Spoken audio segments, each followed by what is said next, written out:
The fluorescent lights hummed overhead in the sterile corridors of Riverside Medical Research Institute as Maria Santos pushed her cleaning cart through the executive wing at 2:47 a.m.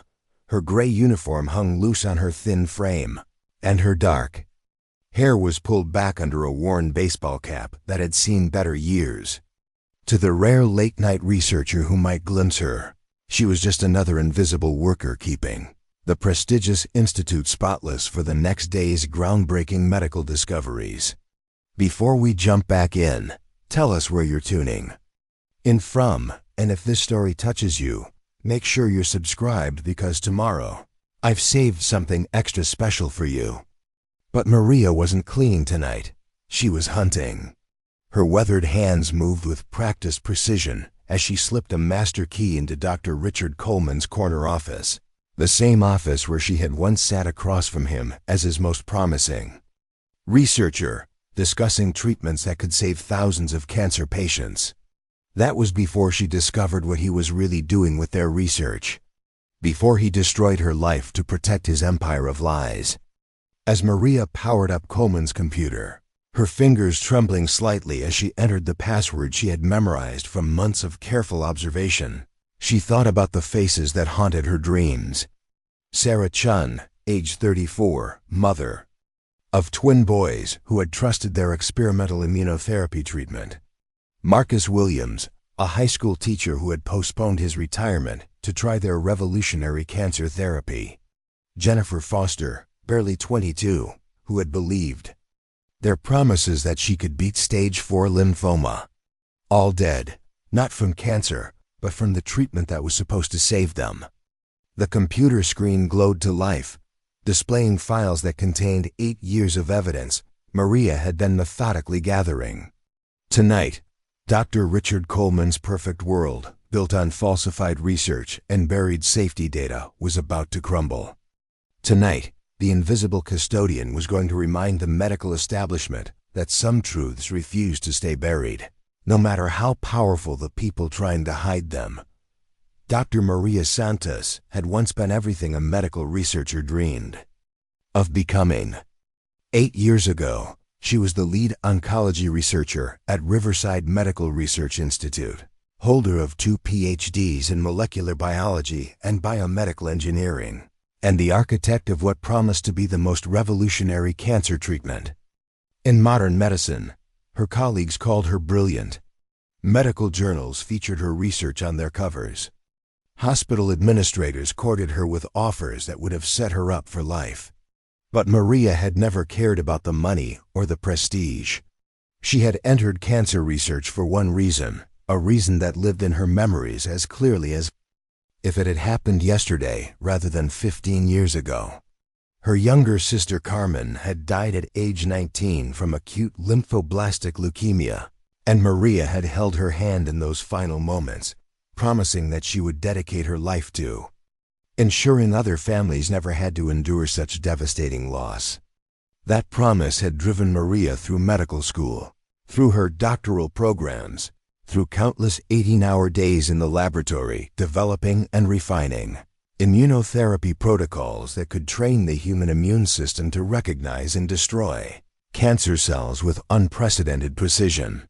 Her work focused on a specific type of treatment called CAR T-cell therapy, where a patient's own immune cells were extracted, genetically modified to target cancer, and then reintroduced to the body as living, breathing weapons against the disease.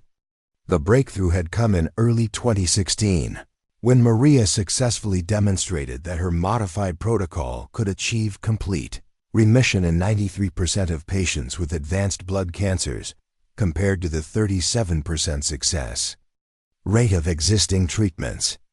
The implications were staggering. They weren't just looking at improved survival rates. They were looking at a potential cure for cancers that had previously been death sentences.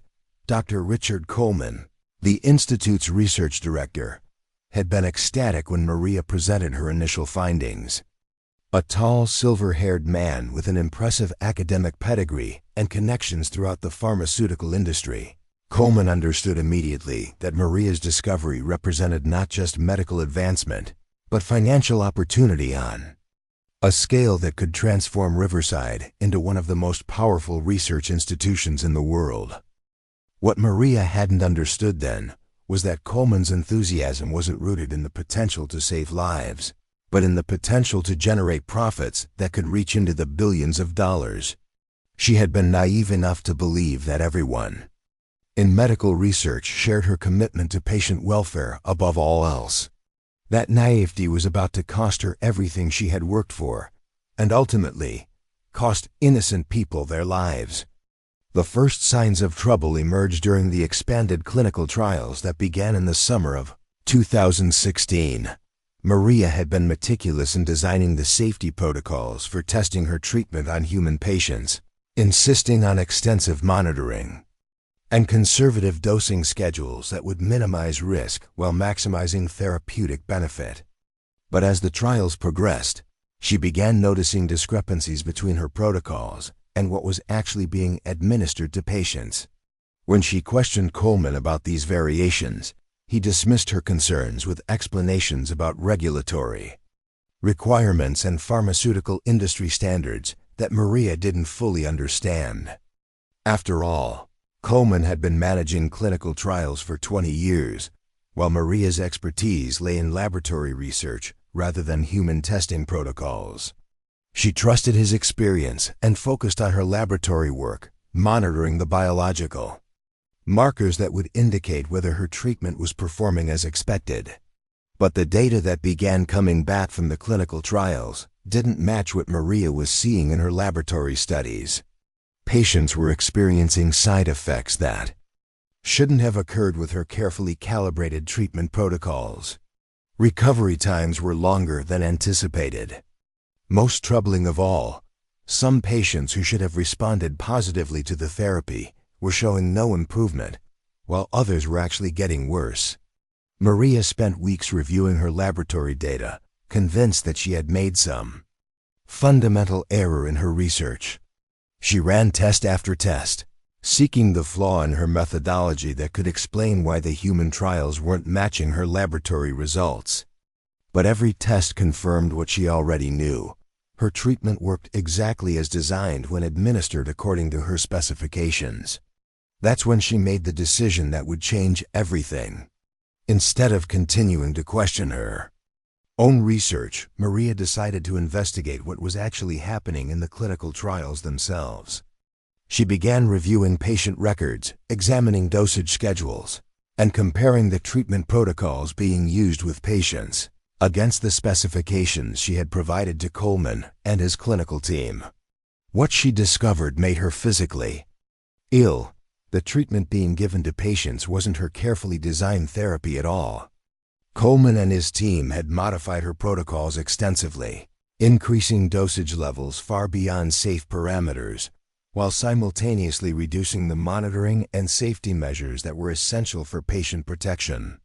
They were essentially using cancer patients as test subjects for an experimental variation of her treatment, without informing the patients of the increased risks or obtaining proper consent for the modifications. But even worse than the protocol violations was what Maria found when she dug deeper into the trial documentation.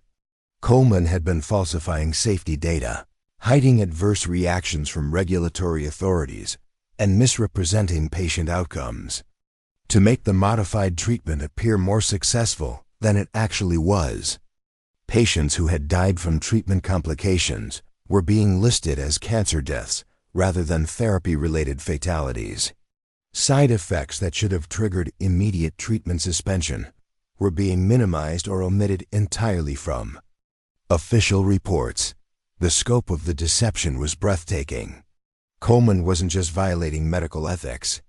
He was committing fraud on a scale that endangered every patient in the trial and potentially thousands more who might receive the treatment if it was approved based on falsified data.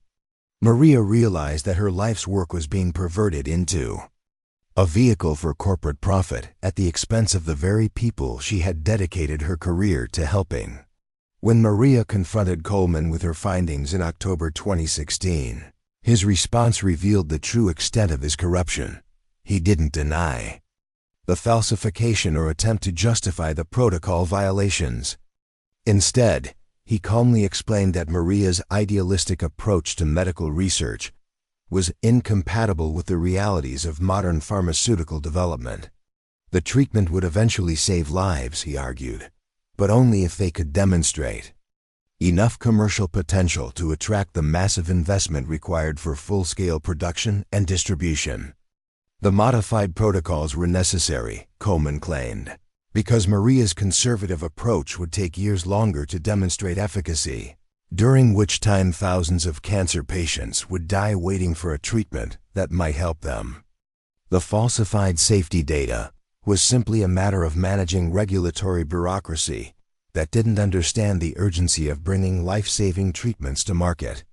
And the financial arrangements he had made with pharmaceutical companies were standard practice for ensuring that promising research received adequate funding for development.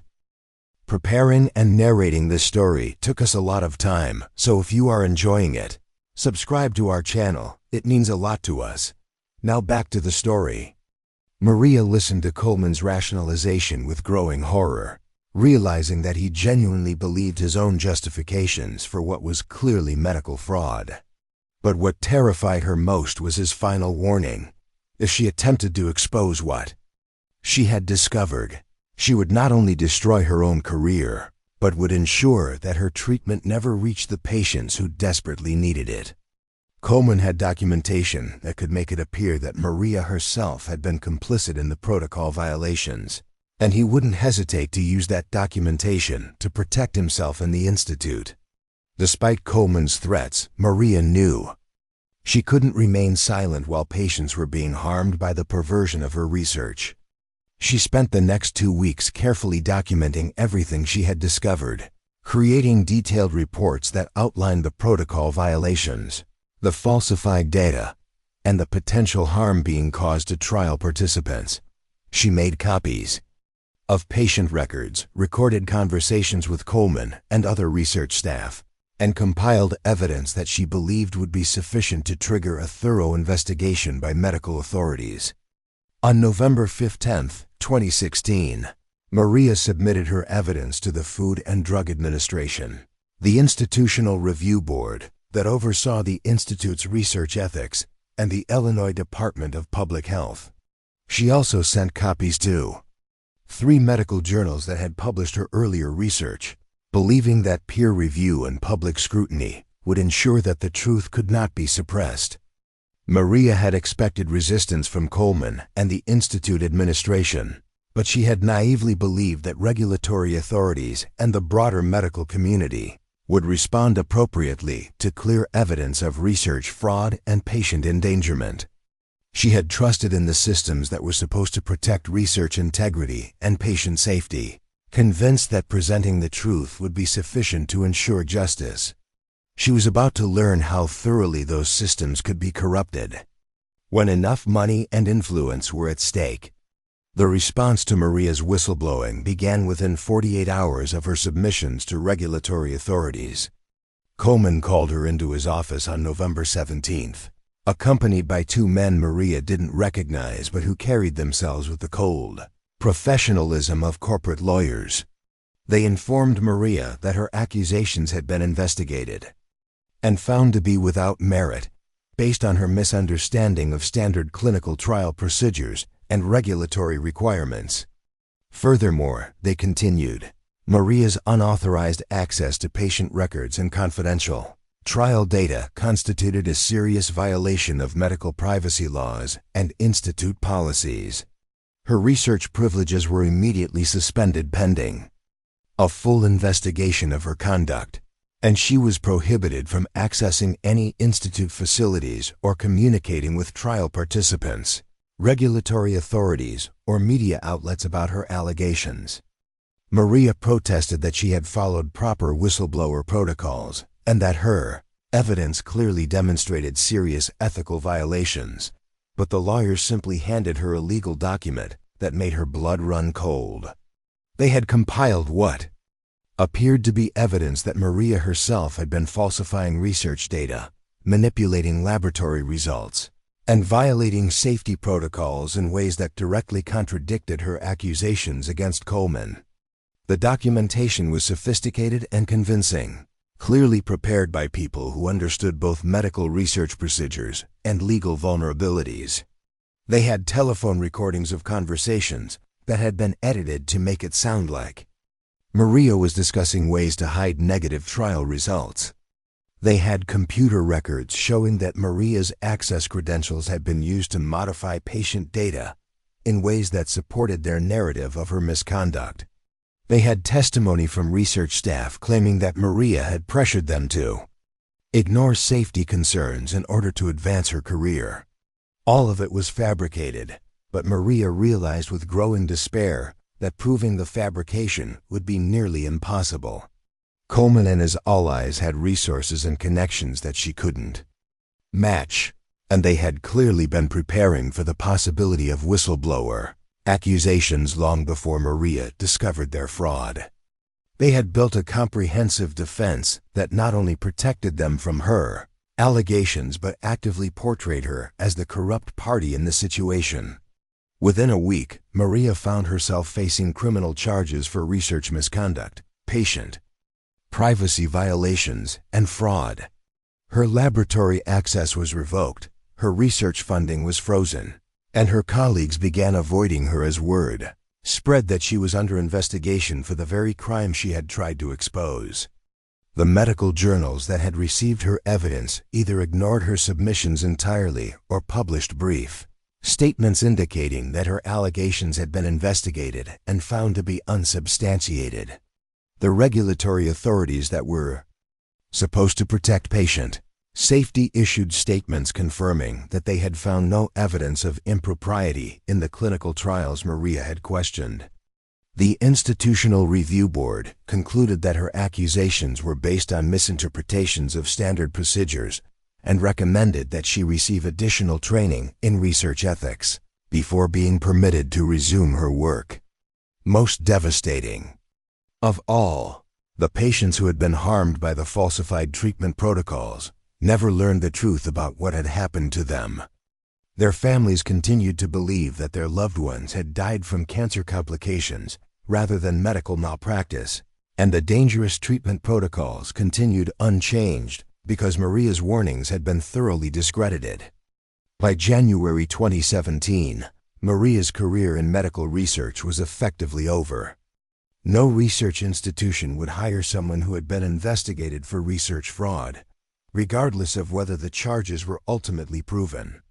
Her professional reputation was destroyed, her financial resources depleted by legal fees, and her spirit broken by the realization that the systems she had trusted to protect scientific integrity and patient welfare were thoroughly corrupted by financial interests. But Maria's story was far from over. Coleman and his allies had succeeded in silencing her voice and destroying her career, but they had made one crucial mistake. They had assumed that discrediting her professionally would be sufficient to eliminate the threat she represented to their operation. They were about to discover that Maria Santos was far more resilient and resourceful than they had anticipated, and that 8 years of apparent defeat had actually been 8 years of patient preparation for a reckoning that would expose their crimes in ways they never imagined possible. Maria Santos stood in the unemployment office on a gray February morning in 2017, holding a folder containing rejection letters from 17 different research institutions across the Midwest. The form letters were politely worded, but their message was clear. Her reputation had been so thoroughly destroyed that even entry-level laboratory positions were beyond her reach.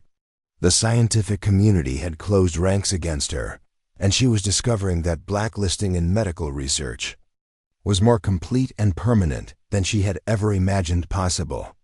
The caseworker assigned to her file was a middle-aged woman named Patricia Williams, who had seen hundreds of professionals lose their careers to corporate politics, economic downturns, and personal scandals.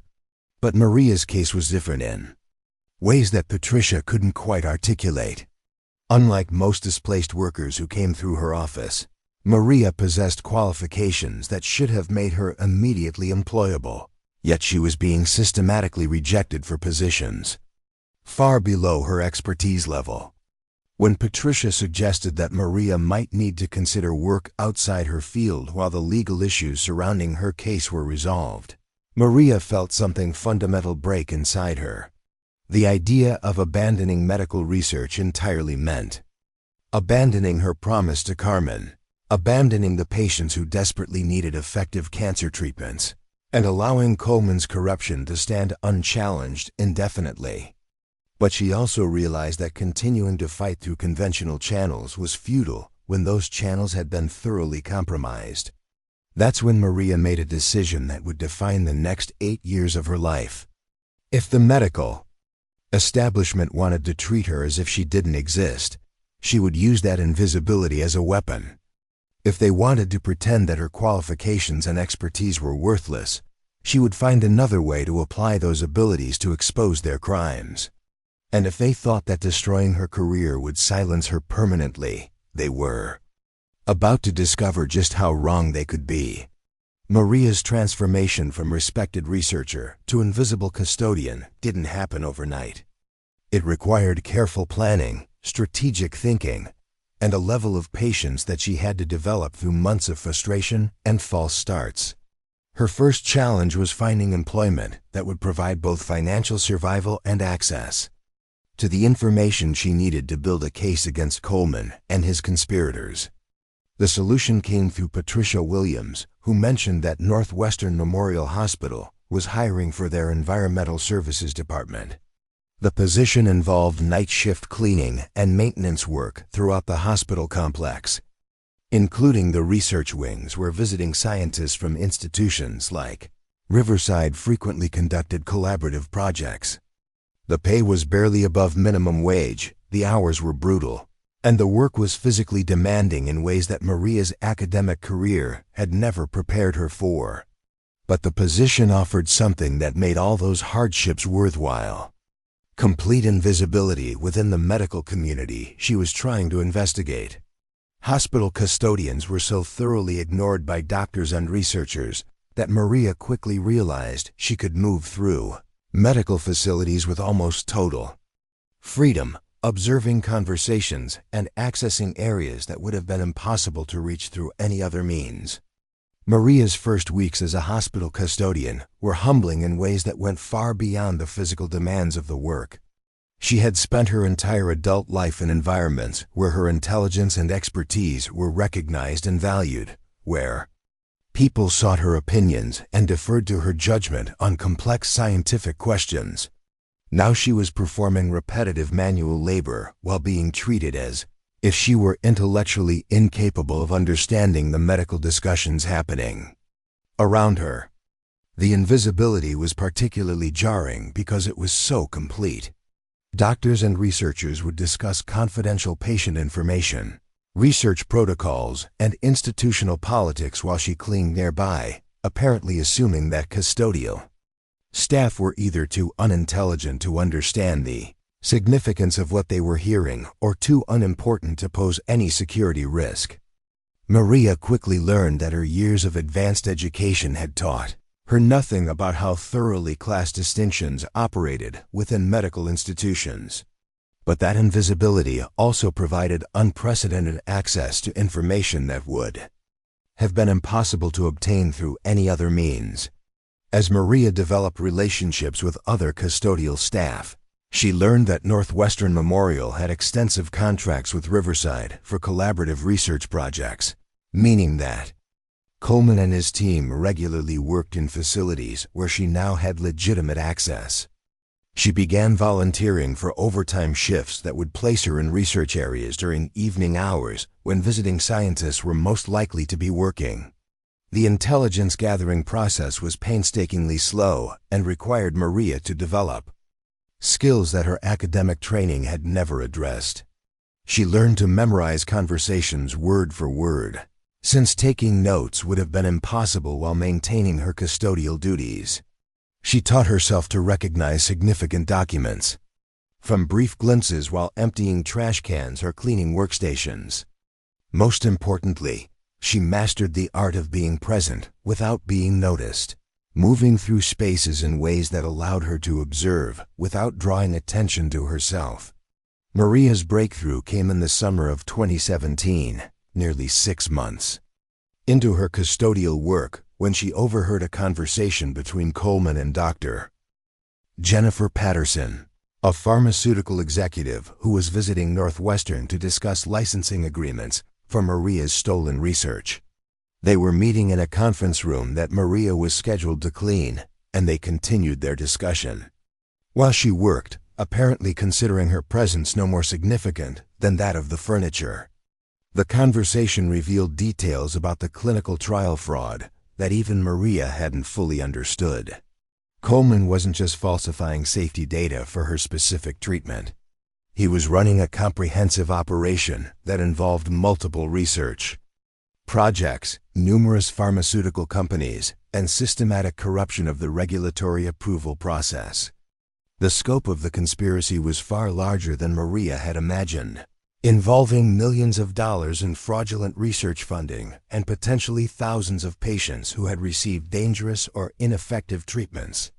More importantly, the conversation revealed that Coleman's operation was continuing to expand, with new research projects being corrupted in ways that put even more patients at risk. Maria realized that her personal desire for vindication was secondary to the urgent need to protect people who were currently being harmed by ongoing medical fraud. Her mission shifted from seeking justice for past wrongs to preventing future catastrophes. Over the following months, Maria developed a systematic approach to intelligence gathering that maximized her access while minimizing the risk of detection. She mapped out the schedules and routines of key personnel, identifying optimal times and locations for observation. She cultivated relationships with other hospital staff members who might have access to useful information, always careful to maintain her cover as a dedicated but unremarkable custodian. The most valuable intelligence came from Dr. Patterson's visits to Northwestern, which occurred monthly and always involved detailed discussions about research projects, regulatory strategies, and financial arrangements.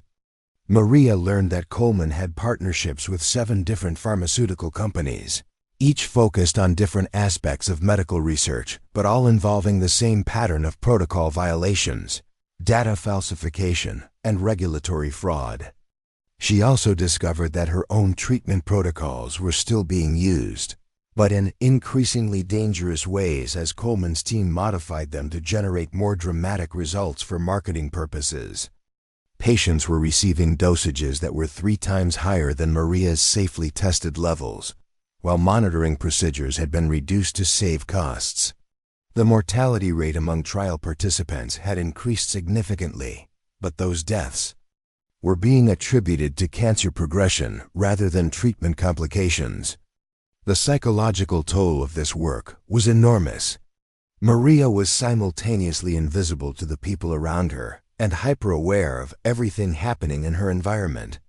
She was constantly processing complex information while performing mindless physical tasks, always alert for opportunities to gather intelligence, while maintaining the appearance of focused dedication to custodial duties. The cognitive dissonance was exhausting, and she often found herself struggling to maintain her emotional equilibrium while witnessing discussions about patient deaths that she knew were preventable. But Maria also found unexpected sources of strength in her new environment. The other custodial staff members taught her lessons about resilience and dignity that her privileged academic career had never provided. She learned that intelligence and worth weren't measured solely by professional achievements, and that people who were dismissed as unimportant by the medical establishment often possessed insights and perspectives that highly educated professionals completely missed. Maria's most important ally during this period was Rosa Martinez, a veteran custodian who had worked at Northwestern for over 20 years and understood the hospital's operations better than many administrators. Rosa quickly recognized that Maria was different from other custodial staff, noting her vocabulary and her unusual interest in medical discussions. But instead of being suspicious, Rosa became protective, teaching Maria the unwritten rules of hospital hierarchy and helping her navigate the complex social dynamics of institutional invisibility. Through Rosa, Maria learned that custodial staff were often the first to notice problems that escaped the attention of medical professionals. They observed patterns in patient outcomes, recognized when research protocols were being violated, and understood institutional politics in ways that reflected years of careful observation. Rosa's insights helped Maria understand how Coleman's operation had managed to avoid detection for so long. They were exploiting the same class blindness that made Maria invisible as a custodian. By the end of 2017, Maria had compiled evidence of systematic fraud involving 12 different research projects, 4 pharmaceutical companies, and over 300 patients who had received dangerous or ineffective treatments. But she also understood that simply presenting this evidence to regulatory authorities would be futile, given how thoroughly Coleman's network had compromised those institutions. She needed a different strategy, one that would make the corruption impossible to ignore or suppress. Maria spent the winter of 2017 studying how other whistleblowers had successfully exposed institutional corruption, paying particular attention to cases where initial attempts through regulatory channels had failed. She learned about the importance of media attention, the value of having multiple independent sources, and the necessity of presenting evidence in ways that were compelling to general audiences rather than just technical experts. She also realized that her greatest advantage was her continued invisibility within the medical community. Coleman and his conspirators had completely forgotten about her existence, assuming that her career destruction had eliminated any threat she might pose. They were conducting their criminal activities with increasing boldness, apparently confident that their control over regulatory institutions and professional networks provided complete protection from exposure. Maria's strategy began to crystallize around a central insight. Instead of trying to convince institutions that were already corrupted, she needed to build a case that would be compelling to external authorities who weren't compromised by pharmaceutical industry influence. This meant gathering evidence that would be useful in criminal prosecutions rather than professional disciplinary proceedings, and presenting that evidence in ways that would generate public pressure for accountability. The breakthrough she needed came in early 2018 when she learned that Dr. James Park, a former colleague from Riverside, had been experiencing his own doubts about Coleman's research practices. Park had noticed discrepancies in trial data and had begun asking questions. That made Coleman's team nervous. Maria realized that Park could provide crucial corroboration for her evidence, but she also understood that approaching him directly would expose her surveillance operation and probably result in his being silenced just as she had been. Instead, Maria developed an indirect approach that would allow Park to discover the evidence on his own while providing him with subtle guidance about where to look and what questions to ask. She began leaving carefully selected documents where Park would find them during his visits to Northwestern, always ensuring that the materials appeared to be accidental losses rather than deliberate leaks. She also started conversations with other hospital staff that would eventually reach Park through the informal networks that connected medical professionals across institutions. The process was delicate and required extraordinary patience, since Maria had to influence Park's investigation without revealing her own involvement or providing evidence that could be traced back to her surveillance activities. But gradually, Park began to uncover the same patterns of fraud that Maria had been documenting, and his inquiries started to make Coleman's team uncomfortable in ways that suggested their control over the situation wasn't as complete as they had believed. By the summer of 2018, Maria had been working as a custodian for over a year, and the psychological strain was beginning to affect her in ways that she hadn't anticipated. The constant vigilance required for intelligence gathering, combined with the emotional burden of witnessing ongoing patient harm, was creating a level of stress that threatened her ability to continue the mission. She was losing weight, sleeping poorly, and struggling to maintain the cheerful demeanor that was essential for her custodial cover. But Maria also understood that she was closer to exposing Coleman's operation than anyone had ever been. Her evidence was comprehensive and well documented. Her understanding of the conspiracy was thorough, and she had identified potential allies who could provide the corroboration necessary for a successful prosecution. The question was no longer whether she could build a case against Coleman, but whether she could maintain her cover long enough to present that case in a way that couldn't be suppressed or discredited. The answer to that question would determine not only Maria's personal vindication, but the safety of thousands of current and future cancer patients whose lives depended on stopping Coleman's criminal enterprise before it could cause even more harm. Maria's second year as a custodian brought new challenges as Coleman's operation continued to expand and evolve. The pharmaceutical partnerships that had initially focused on her stolen research were now branching into other areas of medical development, each involving the same pattern of protocol violations and data falsification that had characterized the original fraud. Maria realized that she wasn't just documenting a single conspiracy, but an entire system of corruption that threatened the integrity of medical research on a national scale. The scope of the operation became clear during a series of meetings between Coleman and executives from Meridian Pharmaceuticals, a major corporation that was seeking to acquire licensing rights for multiple treatments developed at Riverside.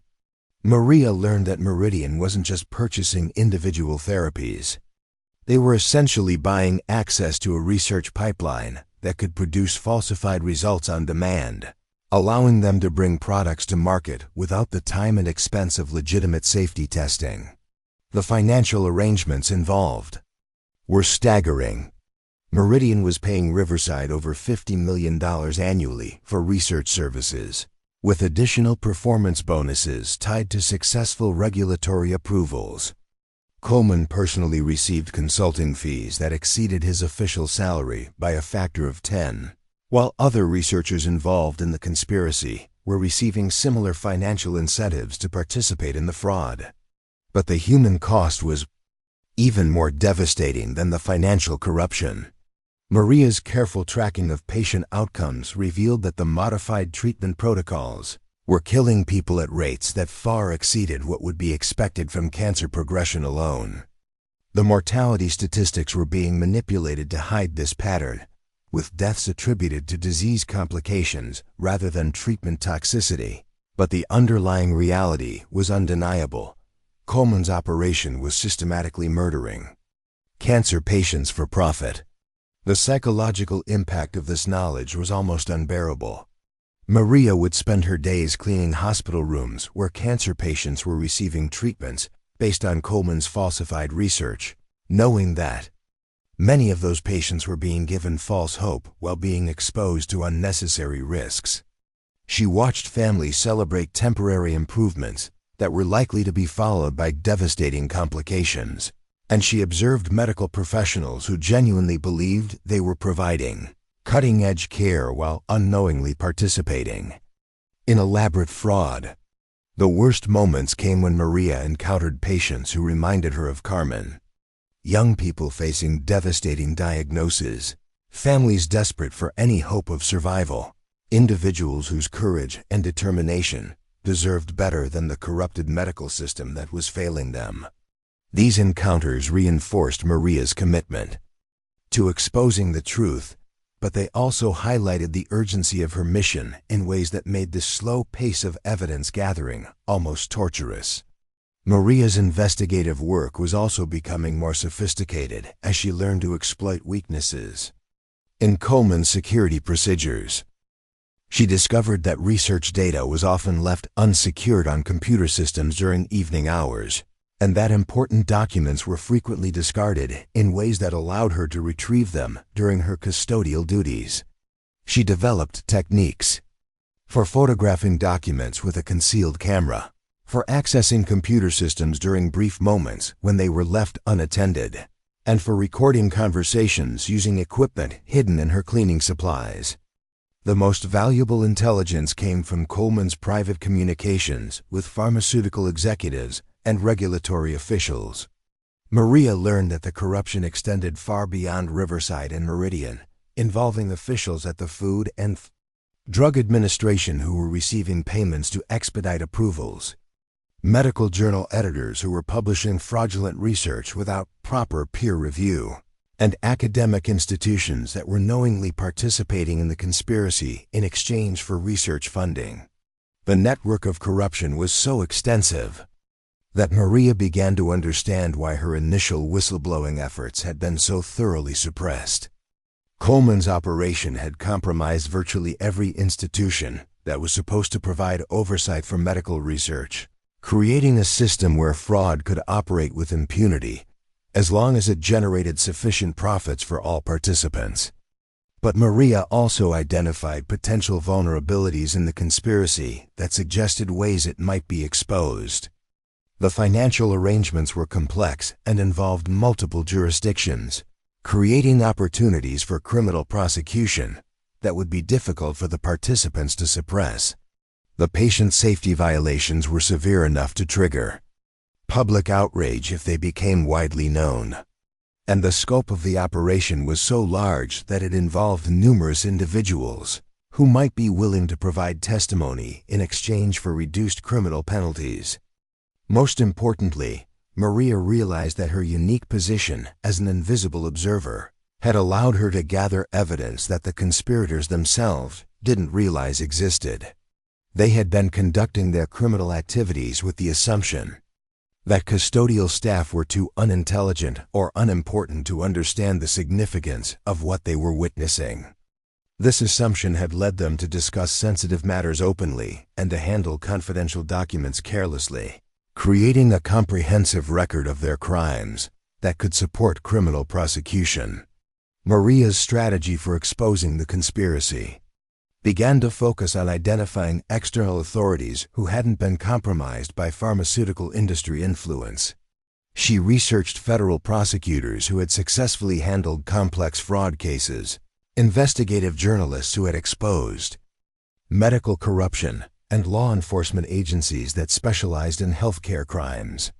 She also began developing relationships with potential witnesses who might be willing to testify about what they had observed, always careful to maintain her cover while subtly encouraging them to document their own concerns. The breakthrough she had been working toward came in late 2018, when Dr. James Park finally gathered enough evidence to file his own complaint about research irregularities at Riverside. Park's complaint was more limited than Maria's evidence, focusing on specific protocol violations rather than the broader conspiracy. But it created an opportunity for Maria to provide corroborating information without revealing her own investigation. Maria carefully leaked selected documents to Park through intermediaries, always ensuring that the materials appeared to come from independent sources rather than organized surveillance. She also provided anonymous tips to regulatory investigators who were examining Park's complaint, guiding them toward evidence that would support his allegations while encouraging them to expand their investigation into areas that Park hadn't discovered. The process was delicate and required extraordinary patience, but gradually Maria succeeded in creating multiple independent sources of evidence that pointed toward the same conclusions about Coleman's operation. The investigation was beginning to develop momentum that would be difficult for the conspirators to suppress, especially since it appeared to be driven by legitimate regulatory concerns rather than the vindictive accusations of a discredited former employee. By early 2019, Maria had been working as a custodian for nearly 2 years, and the strain was beginning to affect her ability to maintain her cover. The constant stress of intelligence gathering, combined with the emotional burden of witnessing ongoing patient harm, was creating physical and psychological symptoms that were becoming difficult to hide. She was losing weight rapidly, experiencing chronic insomnia, and struggling with anxiety that threatened to interfere with her custodial duties.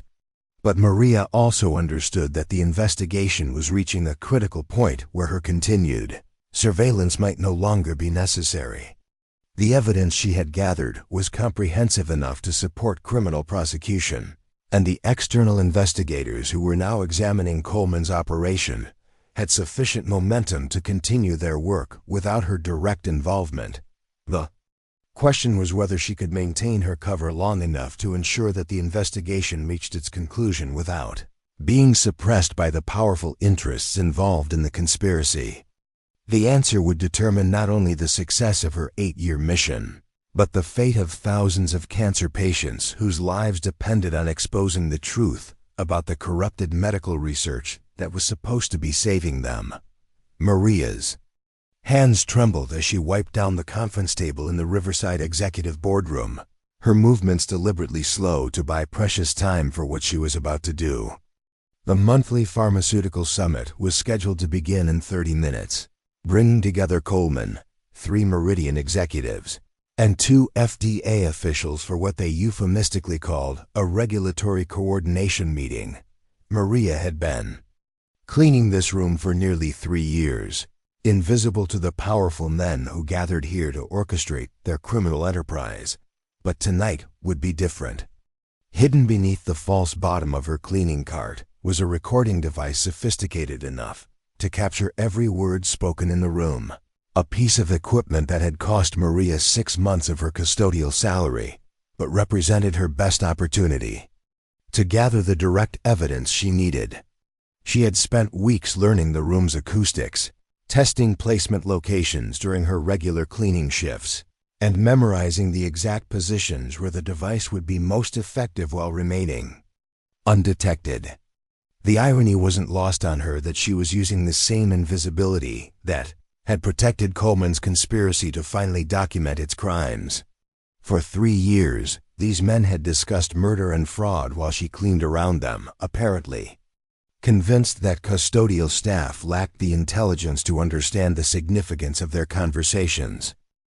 Tonight, that arrogance would finally cost them everything. As Maria positioned the recording device beneath the table's center panel, she thought about the faces that had haunted her dreams for 8 years. Sarah Chun's twin boys, now teenagers, who would never know that their mother had died not from cancer, but from a treatment deliberately modified to maximize profits rather than healing.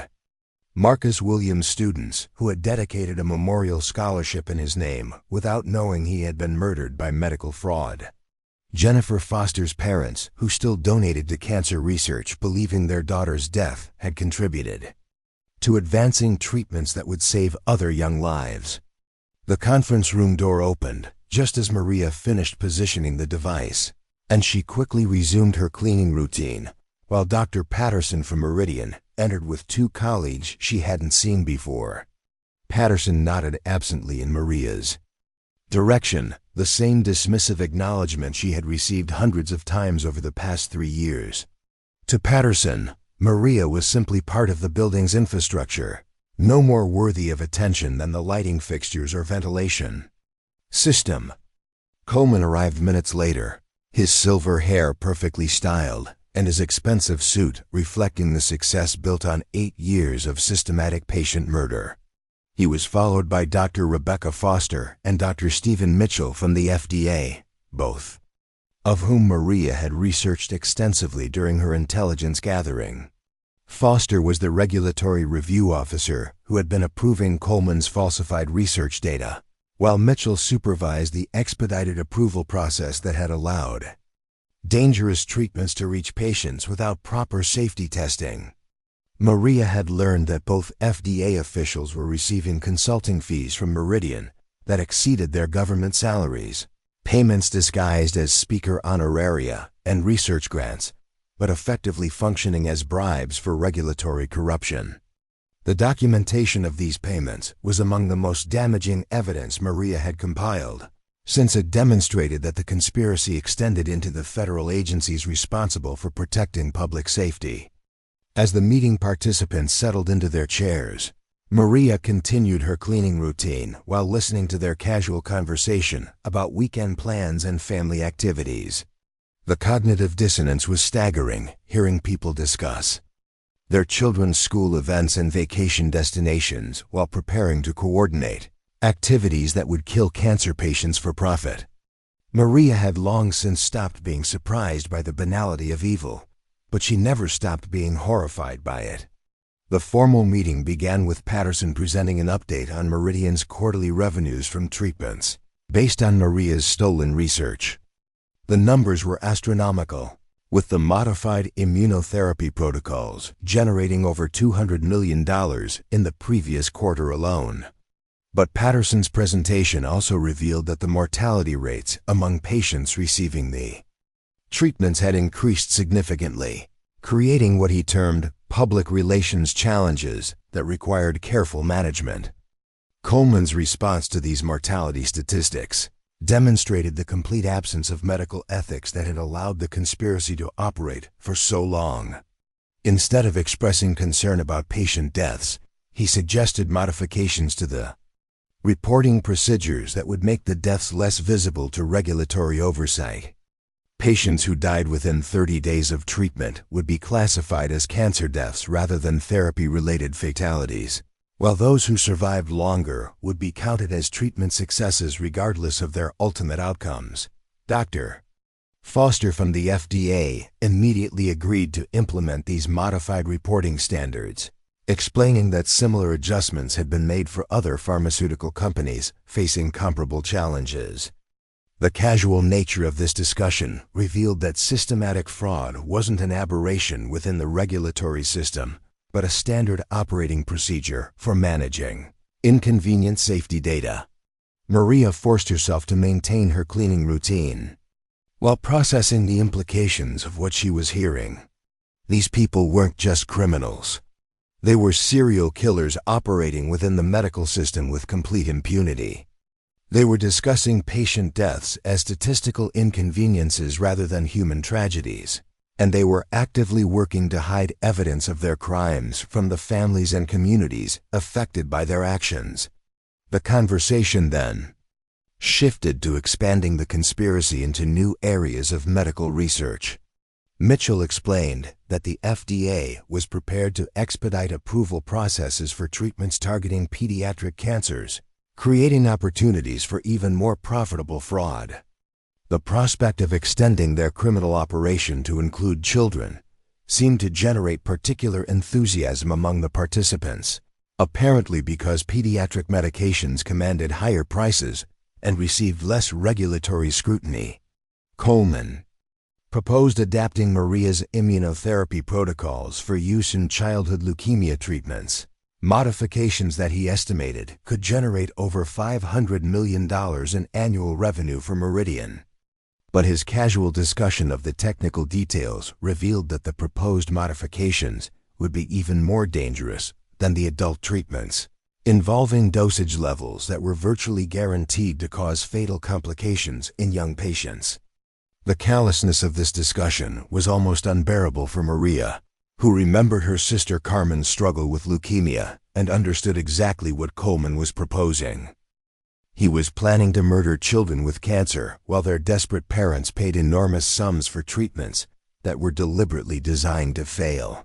The profits would be extraordinary, the detection risks minimal, and the human cost irrelevant. To people who measured success solely in financial terms, Dr. Patterson then presented a proposal for expanding their operations internationally, explaining that regulatory oversight was even weaker in developing countries where cancer treatments were desperately needed.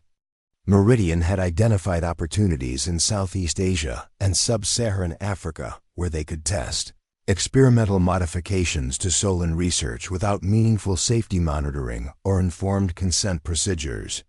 The international expansion would allow them to experiment on populations that lacked legal resources to seek accountability for treatment failures, while generating data that could be used to support regulatory approvals in wealthier countries. Patients in developing nations would essentially serve as unpaid test subjects for treatments that would ultimately be marketed to more profitable demographics in North America and Europe. Maria listened to these discussions with growing rage and determination, understanding that her 8-year mission had uncovered crimes far more extensive and horrific than she had initially imagined. Coleman's operation wasn't just stealing her research or defrauding American patients. It was conducting medical experiments on vulnerable populations worldwide, while systematically corrupting the regulatory institutions designed to prevent such atrocities. The meeting concluded with specific assignments for each participant in expanding the criminal enterprise. Coleman would oversee the development of pediatric treatment protocols. Patterson would manage the international expansion. Foster would ensure continued regulatory compliance through modified reporting procedures, and Mitchell would expedite approval processes for new experimental treatments. They scheduled their next meeting for the following month, with an agenda that included reviewing the first pediatric trial results and finalizing contracts for international operations. The casual efficiency with which they planned these activities demonstrated that they viewed their criminal conspiracy as a legitimate business operation rather than a series of crimes against humanity. As the participants filed out of the conference room, several pausing to shake hands and exchange pleasantries, Maria continued her cleaning routine while her mind raced through the implications of what she had recorded. The evidence was more damning than she had dared hope, providing direct documentation of criminal conspiracy, international fraud, and premeditated murder on a scale that would be impossible for any prosecutor to ignore. But Maria also understood that possessing the evidence was only the first step in a process that would require extraordinary care and strategic thinking. Coleman's network had demonstrated its ability to suppress evidence and destroy accusers, meaning that Maria would need to present her findings in ways that couldn't be discredited or suppressed before they reached appropriate authorities. The recording device had captured over 2 hours of detailed discussions about specific criminal activities, financial arrangements, and future plans for expanding the conspiracy.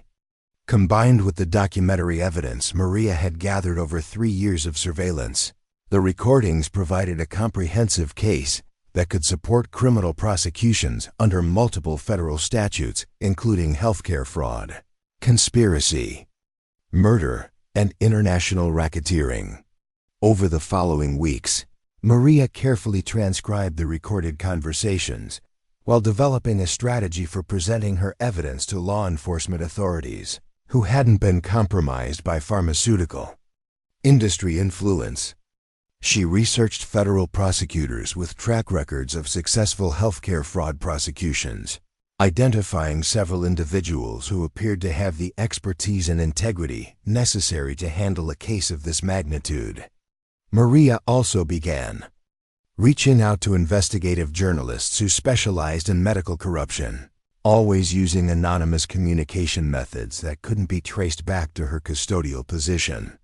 She understood that media attention would be essential for preventing the suppression of her evidence, since public pressure would make it difficult for compromised officials to ignore or discredit her findings.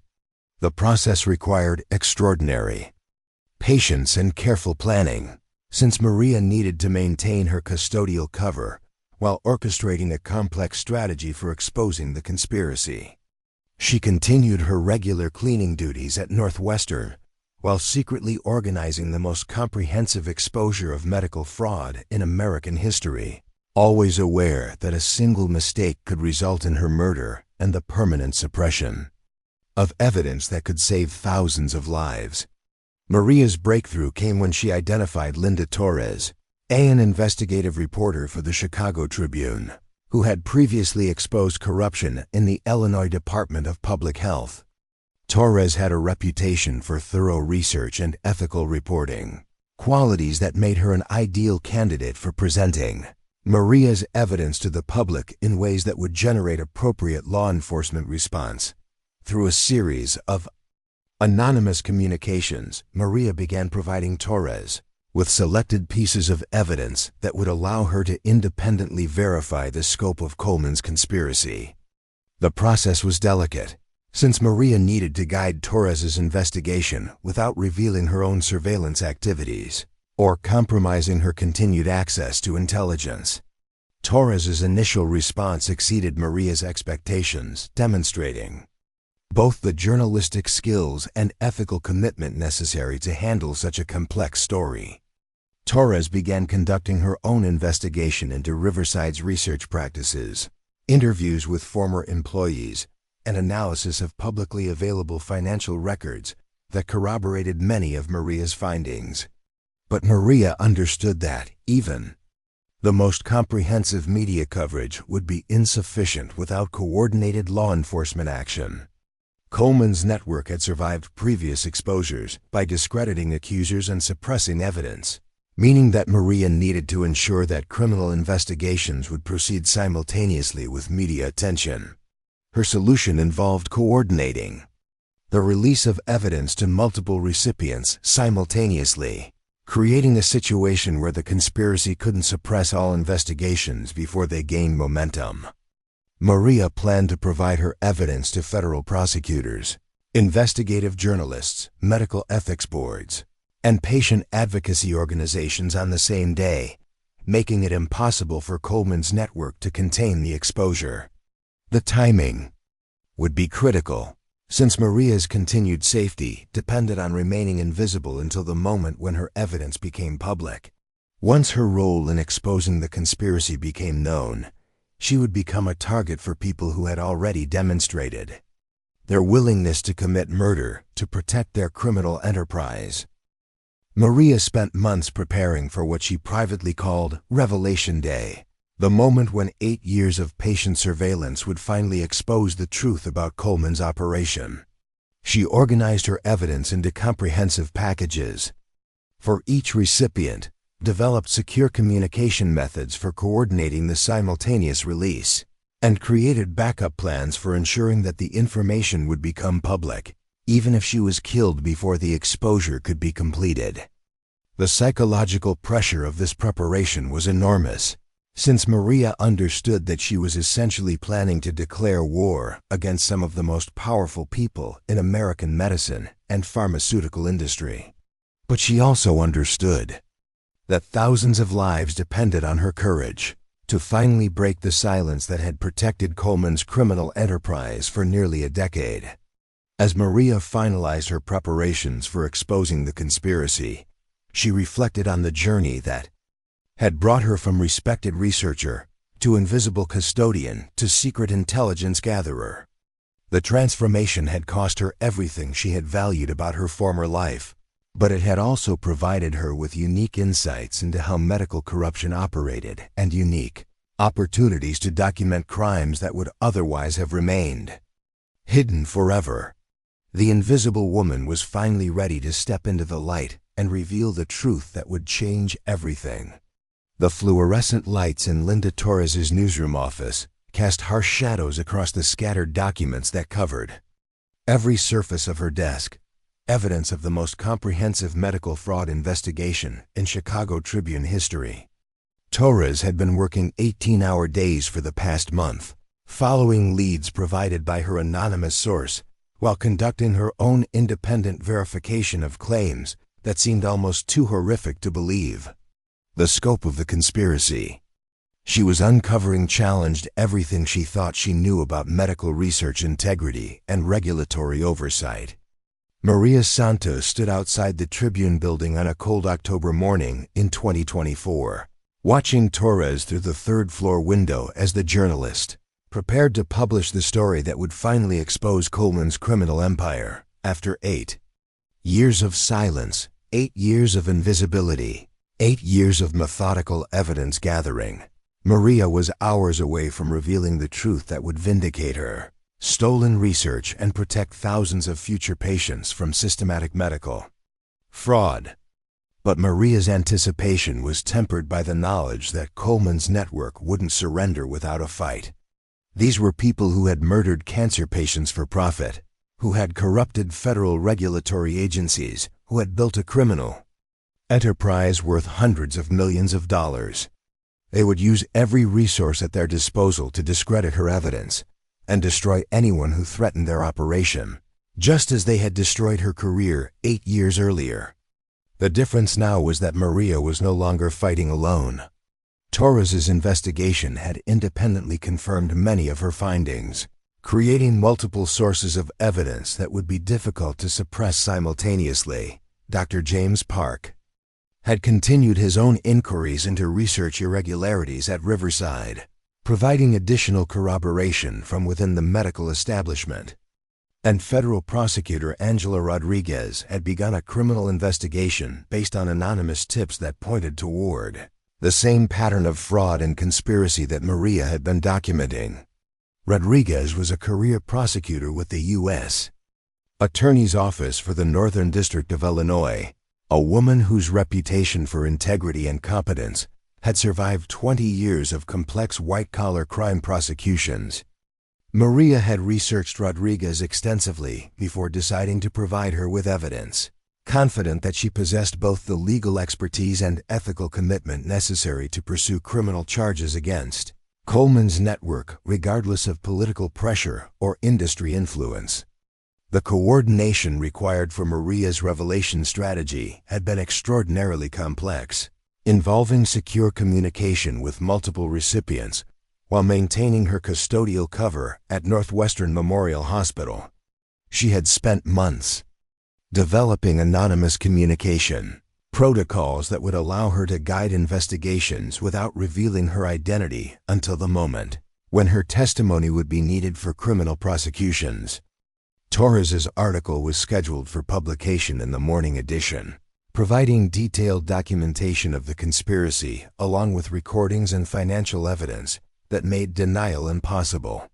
Rodriguez had convened a federal grand jury that would begin hearing testimony within days, armed with evidence sufficient to support criminal indictments under multiple federal statutes. And medical ethics boards at 3 major universities had initiated formal investigations into research conduct at institutions affiliated with Coleman's network. But Maria understood that her own safety would become precarious once her role in exposing the conspiracy became known. Coleman's operation had already demonstrated its willingness to commit murder to protect its interests, and she had no illusions about what they would do to someone who posed an existential threat to their criminal enterprise. She had prepared for this possibility by creating detailed testimony that would be released automatically if anything happened to her, ensuring that her evidence would reach appropriate authorities, even if she didn't survive to present it personally. The psychological preparation for this moment had been as challenging as the logistical coordination. For 8 years, Maria had lived with the knowledge that cancer patients were dying because of her stolen research while she remained powerless to stop their murders. The guilt and frustration of that enforced silence had nearly destroyed her. Mental health on multiple occasions, sustained only by her determination to eventually expose the truth in ways that would ensure justice for the victims and protection for future patients. Now, standing outside the Tribune building while watching Torres prepare to publish the story that would change everything, Maria felt a complex mixture of vindication, terror, and profound exhaustion.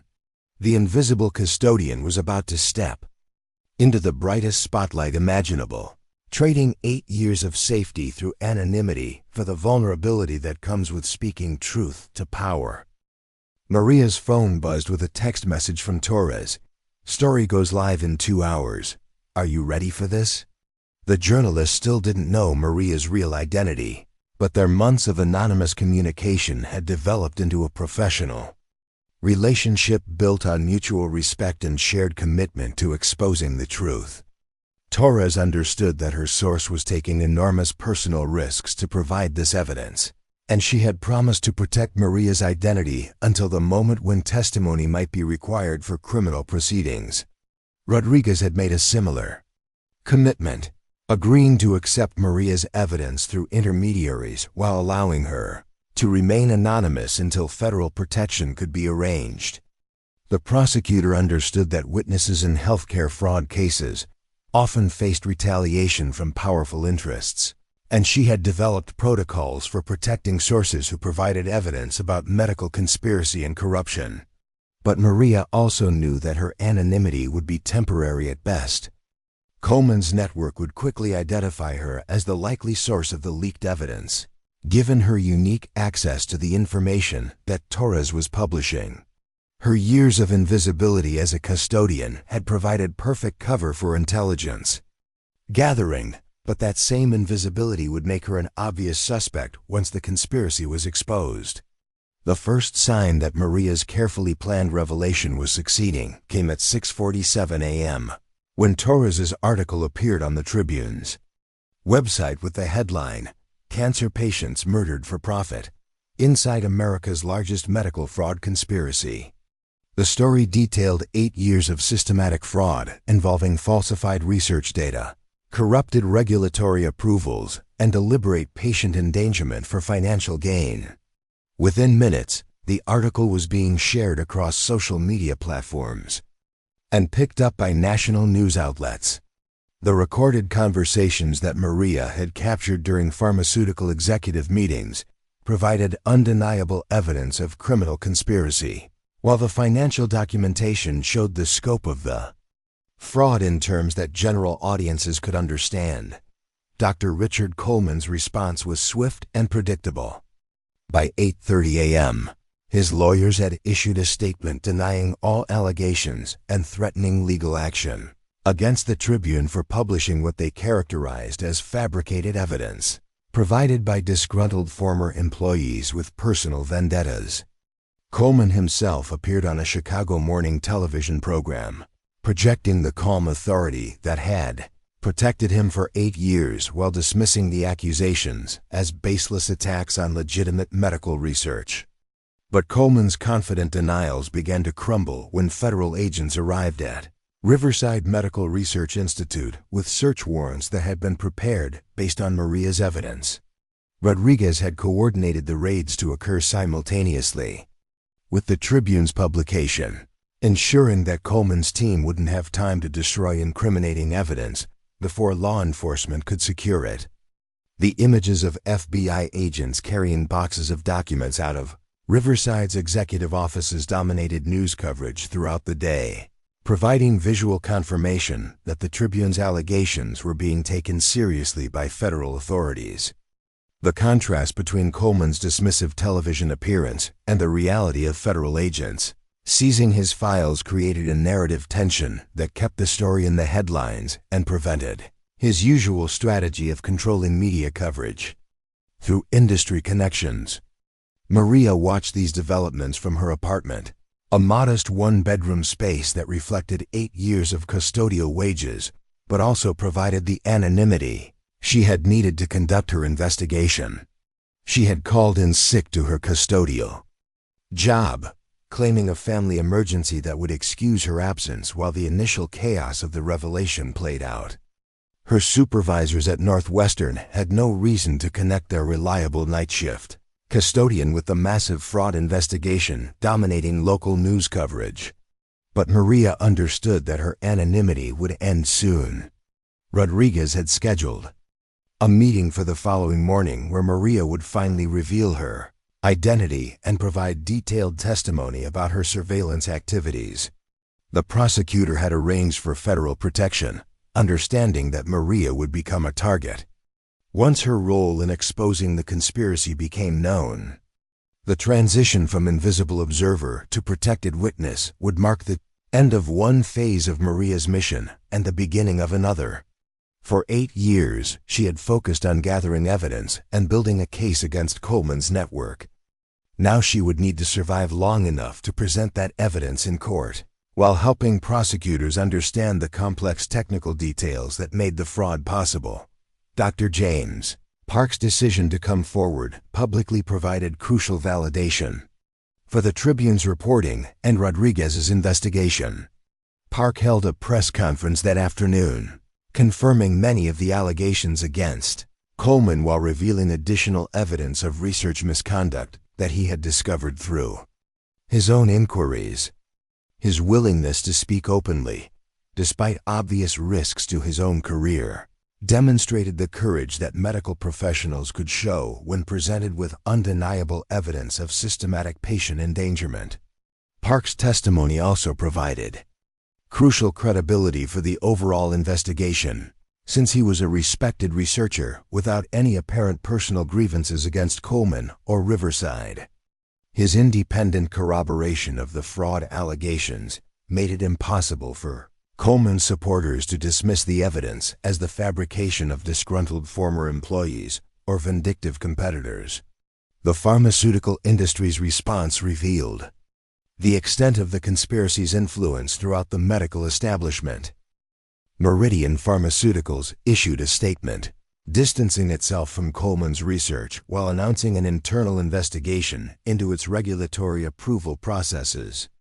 But internal documents that Rodriguez had obtained through federal subpoenas showed that Meridian executives had been actively involved in planning the fraudulent activities they were now claiming to investigate.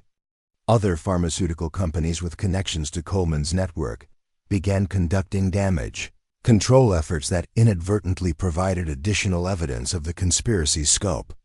Legal filings, corporate communications, and regulatory submissions that had previously seemed routine now appeared suspicious when examined in the context of Maria's revelations about systematic fraud and corruption. The FDA's initial response was particularly revealing, as the agency struggled to explain how its oversight procedures had failed to detect fraud that had been operating openly for nearly a decade.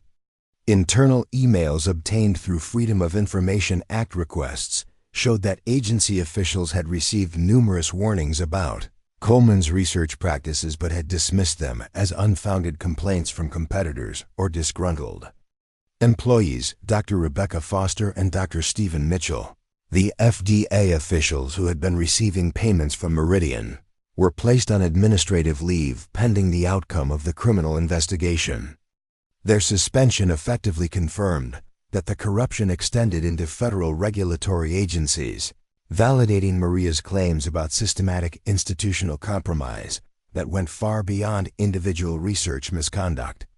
But the most significant development came when other victims of Coleman's network began coming forward with their own evidence of fraud and patient endangerment. Families who had lost loved ones to experimental treatments began questioning whether their relatives had died from cancer complications or treatment toxicity. Medical professionals who had previously remained silent about their concerns started providing information to investigators. Dr. Sarah Kim, whose neural network research had been stolen and corrupted by Coleman's operation, held an emotional press conference where she described how her life-saving algorithms had been modified in ways that actually harmed patients. Professor Michael Chun, whose quantum diagnostic protocols had been perverted into tools for insurance fraud, provided detailed technical testimony about how legitimate medical innovations could be weaponized for criminal purposes. The cascade of revelations created a media phenomenon that transcended typical healthcare news coverage. The story combined elements of corporate conspiracy, scientific betrayal, and human tragedy in ways that captured public attention and generated sustained pressure for accountability. Social media campaigns emerged demanding justice for the victims and calling for comprehensive reform of medical research oversight. Maria's decision to reveal her identity came during her scheduled meeting with Rodriguez on October 15th, exactly 8 years and 11 months after she had first tried to expose Coleman's fraud through conventional channels. The federal prosecutor's office had been secured with additional security measures, and Maria was escorted into the building through a private entrance to protect her from potential retaliation. Rodriguez's first reaction upon meeting Maria was surprise at her apparent youth and professional demeanor. The prosecutor had expected someone who looked more like the homeless vagrant that Coleman's lawyers were describing in their media appearances, not the composed woman in a tailored business suit who calmly presented 8 years of meticulously organized evidence.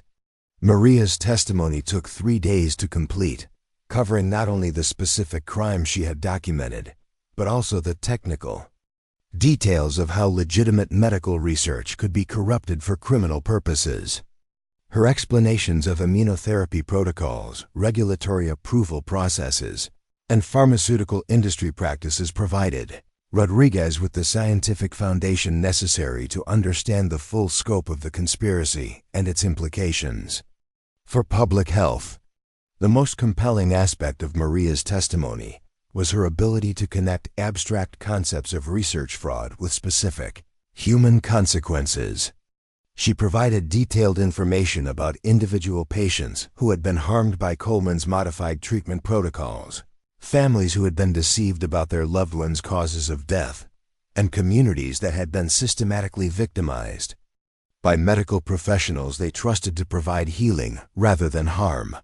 Rodriguez immediately recognized that Maria's testimony would be devastating in court, combining technical expertise with personal credibility and emotional impact in ways that would be impossible for defense attorneys to discredit. The prosecutor began preparing for what promised to be one of the most complex and high-profile medical fraud prosecutions in federal court history. Coleman's arrest came at dawn on October 18th, as federal agents executed warrants at his suburban Chicago mansion and his office at Riverside Medical Research Institute. The charges included healthcare fraud, conspiracy, murder in connection with a continuing criminal enterprise, money laundering, and violation of federal drug safety laws. The indictment described a criminal conspiracy that had operated for nearly a decade, resulting in hundreds of unnecessary patient deaths and hundreds of millions of dollars in fraudulent profits. Dr. Jennifer Patterson, Dr. Rebecca Foster, Dr. Stephen Mitchell, and 14 other conspirators were arrested simultaneously at locations across the country. The coordinated raids demonstrated the federal investigation's scope and sophistication, while ensuring that the criminal network couldn't destroy evidence or coordinate their defense strategies before being taken into custody. The trial began 18 months later in federal court in Chicago, attracting national media attention and filling the courtroom with family members of patients who had been killed by the conspiracy. Maria's testimony was the centerpiece of the prosecution's case, providing both technical expertise and personal narrative that connected complex medical fraud with its human consequences. Coleman's defense team attempted to discredit Maria by emphasizing her years working as a custodian, apparently believing that jurors would dismiss the testimony of someone who cleaned toilets for a living. But their strategy backfired spectacularly. When Maria calmly explained that her custodial work had provided perfect access for documenting crimes that were being committed openly because the perpetrators believed they were invisible to people they considered intellectually inferior, the jury deliberated for 6 days before returning guilty verdicts on all charges against all defendants. Coleman received a life sentence without possibility of parole, while his co-conspirators received sentences ranging from 15 to 45 years in federal prison. The pharmaceutical companies involved in the conspiracy agreed to pay over $2 billion in criminal fines and civil settlements to compensate victims and fund medical research oversight reforms. But for Maria, the greatest vindication came not from the criminal convictions, but from the institutional changes that resulted from her revelations. The FDA implemented comprehensive reforms to prevent regulatory capture by pharmaceutical industry interests. Medical journals adopted new peer review procedures designed to detect falsified research data, and universities across the country established independent oversight boards to monitor research ethics and patient safety. Most importantly, Maria's original immunotherapy research was finally implemented according to her carefully designed safety protocols, providing effective treatment for thousands of cancer patients who had previously faced terminal diagnoses. The treatment that had been corrupted for criminal profit was restored to its intended purpose of saving lives, creating a legacy that honored both Maria's scientific achievements and her 8 years of sacrifice to expose the truth. Maria's new position as Director of Medical Research Ethics at Northwestern University allowed her to continue protecting patients while training the next generation of researchers to recognize and resist the institutional pressures that had made Coleman's conspiracy possible. Her office walls displayed photographs of cancer patients who had been successfully treated with her restored protocols, faces that reminded her daily why 8 years of invisibility had been a worthwhile investment. In truth and justice, the invisible woman had finally stepped into the light, and her courage had changed everything. The morning sun cast long shadows across the federal courthouse steps as Maria Santos adjusted the microphone at the podium, her hands steady despite the magnitude of what she was about to announce. Behind her stood a coalition of cancer survivors, grieving families, and medical professionals whose lives had been forever changed by the conspiracy she had spent 8 years exposing. Today marked not just the end of the longest medical fraud prosecution in federal history, but the beginning of a new era in patient protection and research integrity. Dr. Richard Coleman sat in a federal prison cell 300 miles away, serving the first year of his life sentence while his former empire crumbled around him. Riverside Medical Research Institute had been dissolved, its assets liquidated to compensate victims of the conspiracy. Meridian Pharmaceuticals faced bankruptcy after paying criminal fines that exceeded their annual revenue for the past 5 years. And the regulatory reforms that Maria's revelations had triggered were already preventing similar conspiracies from taking root in medical institutions across the country. But the true measure of Maria's victory wasn't found in courtrooms or corporate boardrooms. It lived in the faces of the people standing behind her, cancer patients who were alive today because her authentic research protocols had finally been implemented without the deadly modifications that Coleman's network had imposed. Children who should have died from leukemia were celebrating their 3rd and 4th years of remission. Adults who had been given terminal diagnoses were returning to careers and families they thought they'd lost forever. Maria's voice carried clearly across the courthouse plaza as she began to address the crowd of reporters, medical professionals, and patient advocates who had gathered to hear her speak publicly for the first time since revealing her identity. 18 months earlier, the woman who had spent 8 years invisible as a hospital custodian now commanded attention from audiences that included some of the most powerful figures in American medicine and healthcare policy. The speech she was delivering had been carefully crafted to honor the victims, while challenging the institutions that had enabled their suffering. Maria understood that exposing Coleman's conspiracy was only the beginning of a much larger mission: to transform how medical research was conducted, monitored, and implemented. The systemic failures that had allowed criminal fraud to operate for nearly a decade required fundamental changes that went far beyond prosecuting individual criminals. Maria's first major revelation during her address concerned the international scope of Coleman's operation, details that had emerged during the criminal trial but hadn't received widespread media attention.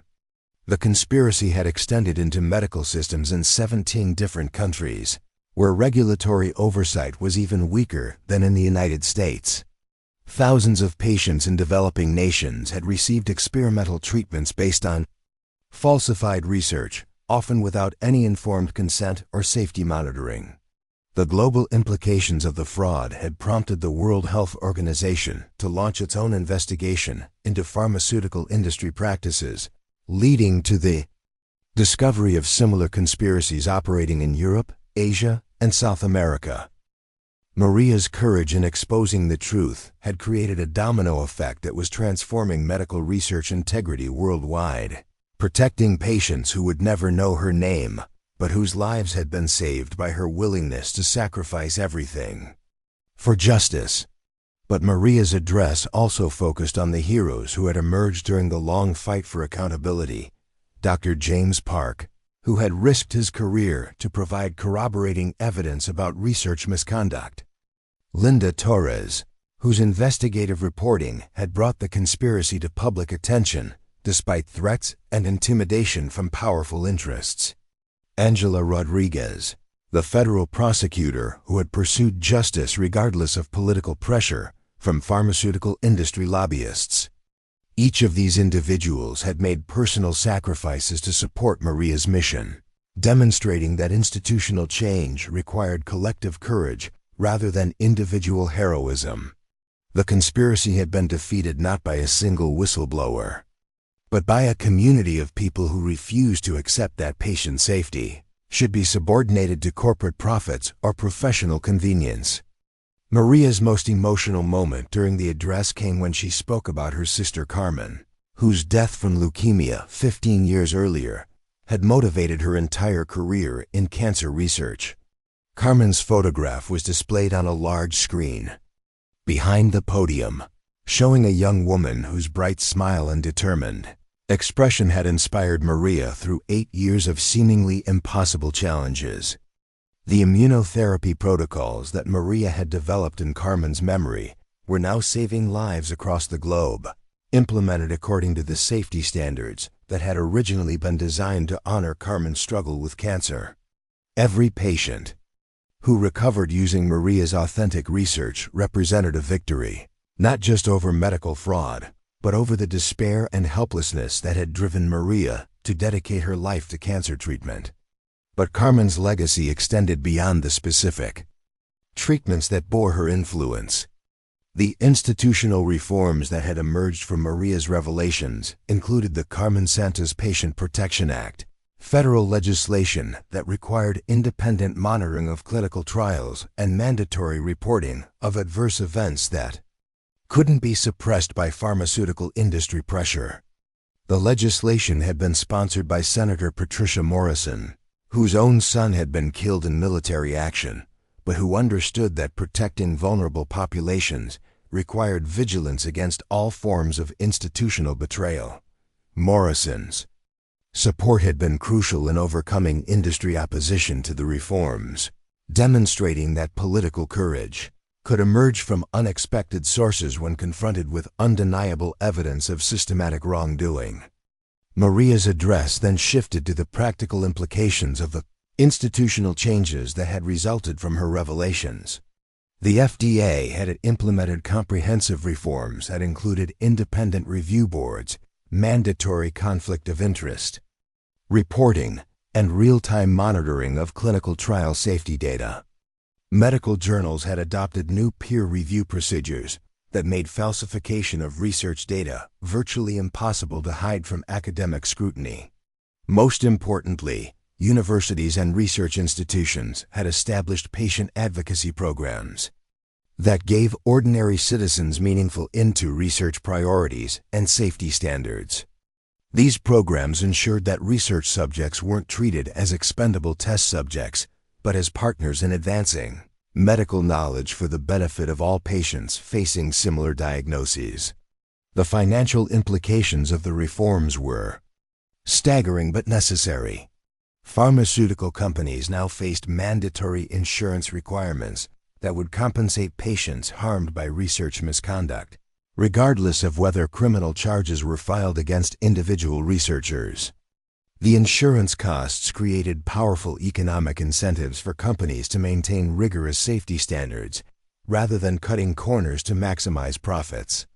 Research institutions face similar financial accountability through new liability standards that made them responsible for patient harm caused by inadequate oversight of clinical trials. The prospect of massive financial penalties had motivated academic medical centers to invest heavily in ethics oversight and safety monitoring, creating institutional cultures that prioritized patient protection over research productivity.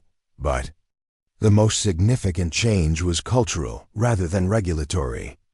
Maria's story had captured public imagination in ways that transformed how ordinary citizens thought about medical research and patient rights. Cancer patients and their families now asked detailed questions about treatment protocols, demanded access to safety data, and insisted on independent advocates during clinical trials. The passive trust that had once characterized patient relationships with medical professionals had been replaced by informed engagement that made fraud and misconduct much more difficult to conceal. Patients understood that they had rights and responsibilities in the research process, and they exercised those rights in ways that provided additional protection against exploitation by unscrupulous researchers. Maria's address concluded with a challenge to the medical professionals in her audience, many of whom had remained silent about research misconduct they had witnessed during their own careers. She acknowledged that speaking out required courage and often involved personal sacrifice, but she emphasized that patient safety depended on professionals who were willing to prioritize ethical obligations over career advancement or institutional loyalty. The response to Maria's challenge was immediate and widespread. Within weeks of her address, medical professionals across the country began reporting research misconduct they had previously ignored or rationalized. Ethics hotlines established by medical schools and research institutions received hundreds of reports about protocol violations, safety concerns, and financial conflicts of interest that had been hidden for years. This cascade of reporting led to additional investigations that uncovered smaller, but still significant, instances of research fraud and patient endangerment. While none approached the scope of Coleman's conspiracy, their exposure demonstrated that Maria's revelations had created a cultural shift that made medical misconduct much more difficult to sustain over time.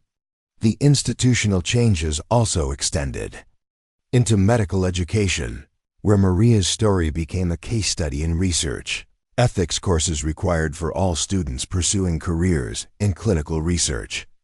Medical schools developed simulation exercises where students faced ethical dilemmas similar to those Maria had encountered, teaching them to recognize warning signs of institutional corruption and to understand their professional obligations.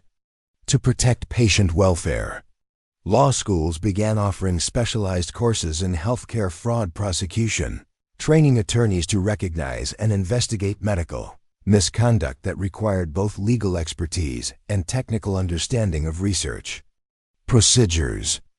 The complexity of cases like Maria's had revealed gaps in legal education that needed to be addressed to ensure effective prosecution of future healthcare crimes. Maria's new role as director of the National Institute for Medical Research Integrity provided her with a platform to continue protecting patients while training the next generation of researchers and oversight professionals.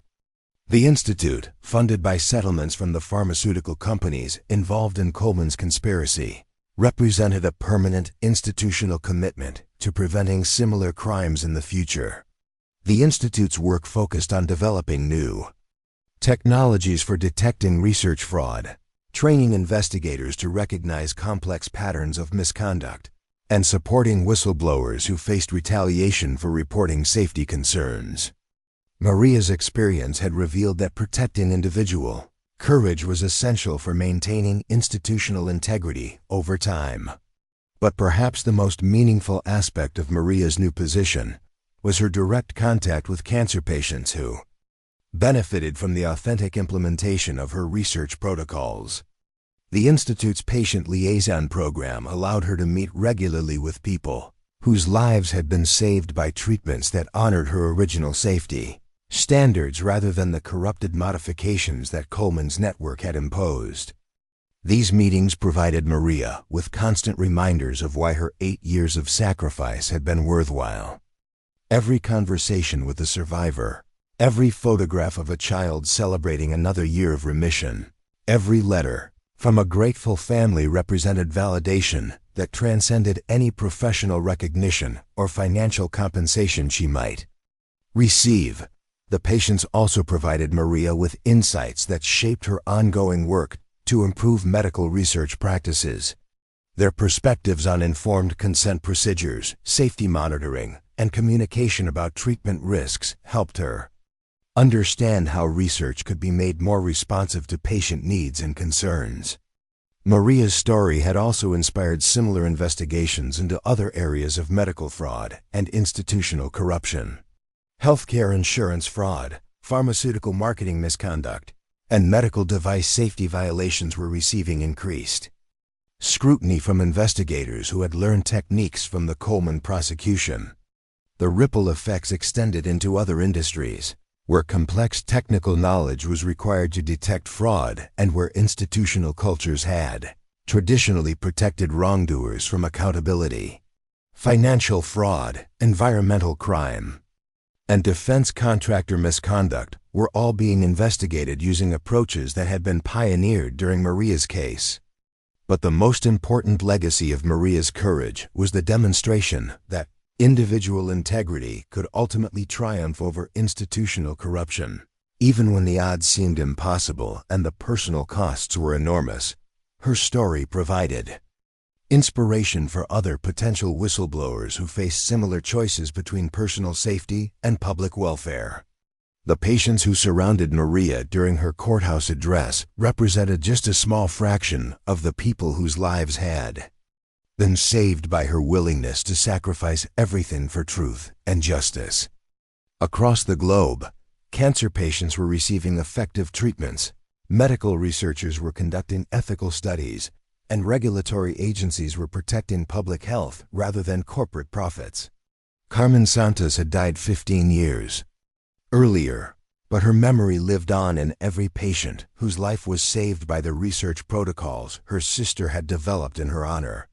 Maria's promise to her dying sister had been fulfilled in ways that neither of them could have imagined, creating a legacy that would protect future generations from the kind of institutional betrayal that had nearly destroyed Maria's faith in the medical profession. The invisible woman had stepped permanently into the light, and her courage had indeed changed everything. As Maria walked away from the podium, surrounded by cancer survivors whose lives represented the ultimate vindication of her sacrifice, she carried with her the knowledge that truth had prevailed over power, that justice had triumphed over corruption, and that the promise she had made to Carmen in a hospital room 15 years earlier had finally been kept. The transformation was complete, but the mission continued. Up next, you've got 2 more standout stories right on your screen. If this one hit the mark, you won't want to pass these up. Just click and check them out.